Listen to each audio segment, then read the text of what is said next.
triple option. But obviously you guys were working on it earlier this year. You tried to drill it in. Obviously did a good job against New Mexico. How much of a different challenge maybe is Air Force? Yeah, it's been a month or so since we've even worked it. So just trying to get the guys refreshed with it, get their minds going on responsibilities, alignments, assignments, all that type of stuff. Obviously, Air Force's offense poses some different issues. We're going to face some different sets, and things that New Mexico doesn't necessarily do a whole lot of. So just getting our guys ready to recognize formations and get lined up. I mean, that's the first task at hand. And then obviously being able to see our keys and fit where we need to at a very, we need to do it with some discipline and at a very consistent rate. Because you mentioned we'll mix it up a little bit, but it seems like for the most part it's a little more of that traditional. Would you say that's true with Air Force, or? Yeah, I mean it is, but they're going to give you different formations. You're not going to get your base double slot formation. They're going to move the tackles around and switch up the numbers and the formations and do some different things. And these coaches, they know this stuff like the back of their hand. They're going to see what you're playing. They have all the adjustments and answers and how they want to attack off the certain defenses you're playing. I think for both sides, it just comes down to execution. I mean, you look at them and who they are and the type of program, and they're very disciplined. And obviously, they rely heavily on their quickness and their execution, and being on point. I know Worthman, the guy that's come in the last couple of games, has been mostly a runner. Mm-hmm. But last year they did almost pass for 300 yards against you guys, and Mm-hmm. 2 just totally blown plays. How do you that challenge in the secondary in terms of the pass plays, coming back to bite you? Yeah, no doubt. It's you're sitting there trying to stop the run, count for all the numbers, the formations, be where you need to be, and then next thing you got guys going out for routes and running right past you, right off the same run looks. So that's where the challenge presents itself, and how well, and something we've been talking about all year, and you guys are probably tired of hearing about it, but we talk about it every single day, and that's who we are, and that's and we got to be relentless with that eye control this week to be able to see those things, and if your guy blocks, fit the run. If your guy doesn't block anybody, you can't fit the run, and it sounds really easy, but obviously it's not. At Worthman, I think last 2 games he's rushed for 350 yards. I mean, what kind of challenge does he present there in terms of his running? Yeah, he's jumped right in there and done a great job for them. I mean, obviously he's been in there and they've been on a roll since he's been in there and stuff. So you got a great athlete back there that is running the offense at a very efficient pace right now. So they got their wide receivers and McVay as well. They also like to get him the ball in the passing game, but obviously Jalen's pretty good. He's got NFL-type body.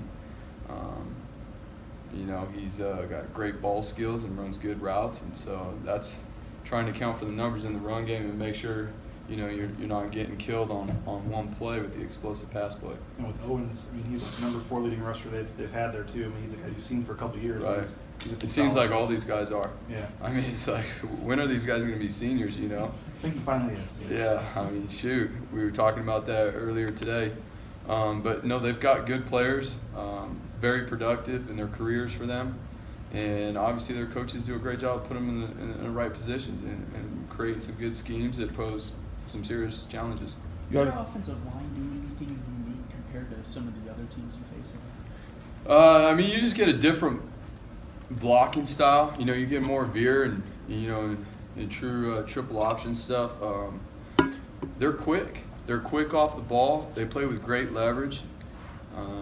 You watch them execute their fundamentals and their techniques, from their footwork to how they come off the ball, and it's all in unison. It's all in sync. It's pretty impressive to see.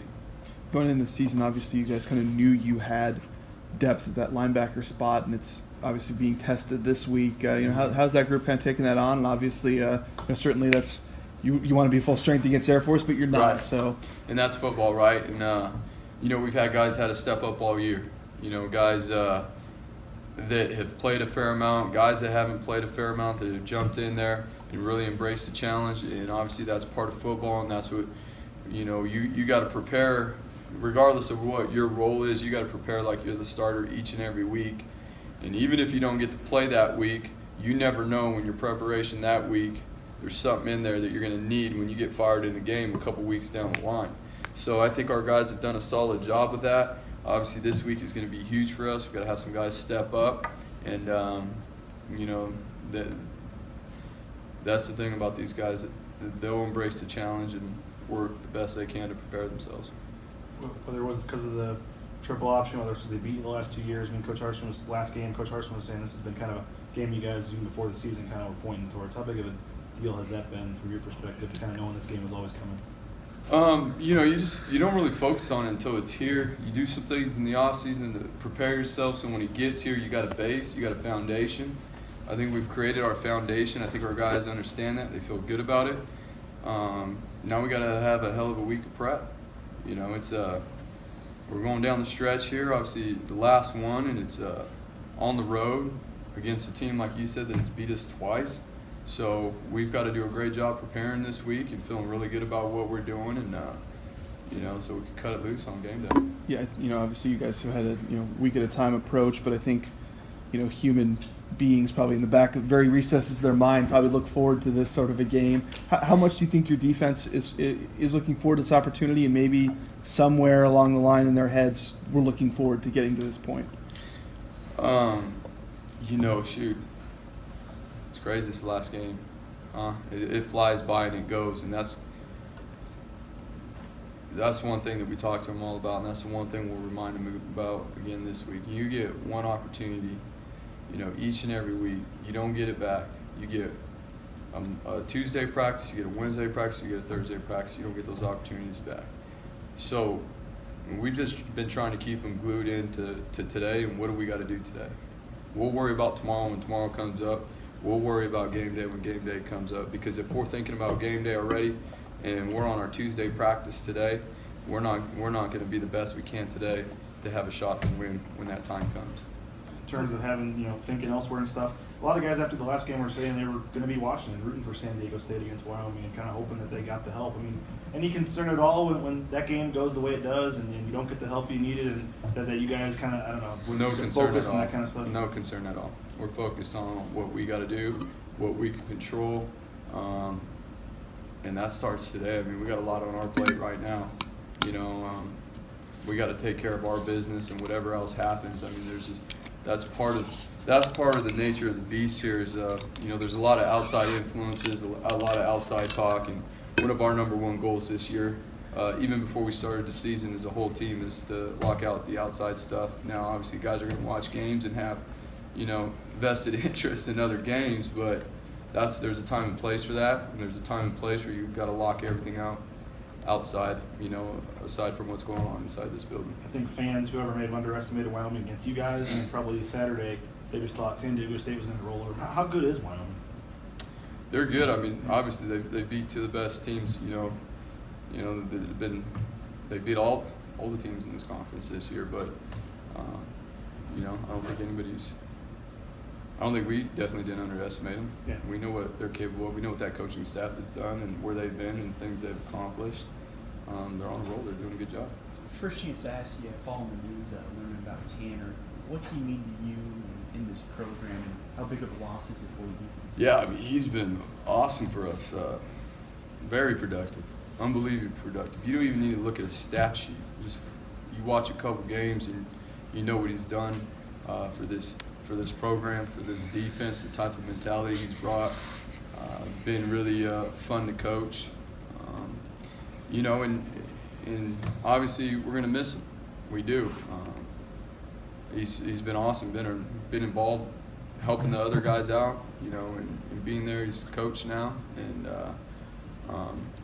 but unfortunately that's football, and that's how it goes sometimes. Not some things you can't control, and so next man up. And obviously those guys did a good job last week. Had you been dealing with that for a while? And then what does that say about him, that he'd been playing through that and still being as productive as he was? No question. I mean, there's some things in there. You see some, maybe things that he wasn't doing as well as he normally would do, and nobody made an excuse. Nobody said anything, and he worked to overcome those deficiencies he had because of it, you know, the certain injury, which once again speaks credit to him and still being one of our most productive players and disruptive players week in and week out, you know, and gonna miss him. Awesome guy, and obviously he's a hell of a football player for us.